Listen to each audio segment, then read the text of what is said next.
কোকৰাঝাৰত সংঘটিত ভুৱা সংঘৰ্ষ ন্যায় বিচাৰি মুছলপুৰত এপছুৰ ধৰ্ণা। কোকৰাঝাৰত সংঘটিত ভুৱা সংঘৰ্ষ ন্যায় বিচাৰি আজি পুনৰ উত্তাল বাক্সা সদৰ মুছলপুৰ। হত্যাকাণ্ডৰ ন্যায় বিচাৰি বাক্সা জিলা এপছুৱে জিলা সদৰ মুছলপুৰত গ্ৰহণ কৰে এক প্ৰতিবাদী কাৰ্যসূচী।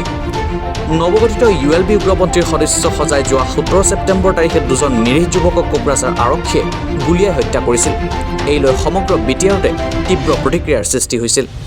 এটা অখ্যাত সংগঠনে বিটিআৰ বন্ধ ঘোষণা কৰাৰ পাছত আজি নিৰীহ যুৱক দুজনৰ হত্যাৰ ন্যায়িক তদন্ত বিচাৰি পুনৰ বাক্সা জিলা এপছুৰ নেতৃত্বত এক ধৰ্ণা কাৰ্যসূচী ৰূপায়ণ কৰে।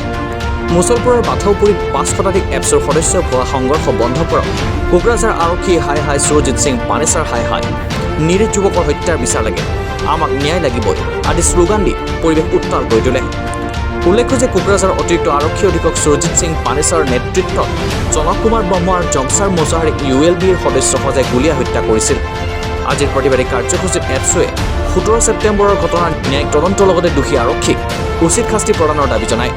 ছাত্ৰ সন্থাৰ উদ্যোগত আমি ইয়াত এটা প্ৰতিবাদ জনাইছোঁ। এইটোৱে যোৱা 17 ছেপ্টেম্বৰত যে এটা ঘটনা হ'ল, নিৰীহ মানুহক হত্যা কৰা, জংচাৰ বসুমতাৰীৰ লগত জনক কুমাৰ ব্ৰহ্ম তেখেতসকলক যে এটা ULB সজাই যে হত্যা কৰিছে, তাৰ কাৰণে আমি প্ৰতিবাদ জনাইছোঁ। তাত এটা প্ৰতিবাদটো এইটোৱে যাতে আমাক ন্যায় লাগে। এই দুজন যিখিনি মানুহক হত্যা কৰিলে তাক যাতে ন্যায় দিয়ে, লগতে যিটো হত্যা কৰিলে তেখেতসকলৰ এতিয়া ঘৰ পৰিবাৰ যেতিয়া চলিবলৈ টান হ'ব, তাৰ কাৰণে যাতে চৰকাৰে সাহাৰ্য দিয়ে, তাৰ কাৰণেও আমি দাবী জনাইছোঁ। আৰু এটা জুডিচিয়েল ইনকুৱাৰী যাতে হওক, তাৰ উচিত বিচাৰ যাতে পাওক, তাৰ কাৰণে মই এতিয়া প্ৰতিবাদ জনাইছোঁ। এইটো মাত্ৰ বাক্সা জিলাত নহয়, আমাৰ বিটিআৰ অঞ্চলৰ 4খন জিলাত এইটো প্ৰতিবাদ চলি আছে আৰু ন্যায় নোপোৱাকৈ এইটো প্ৰতিবাদ চলি থাকিব।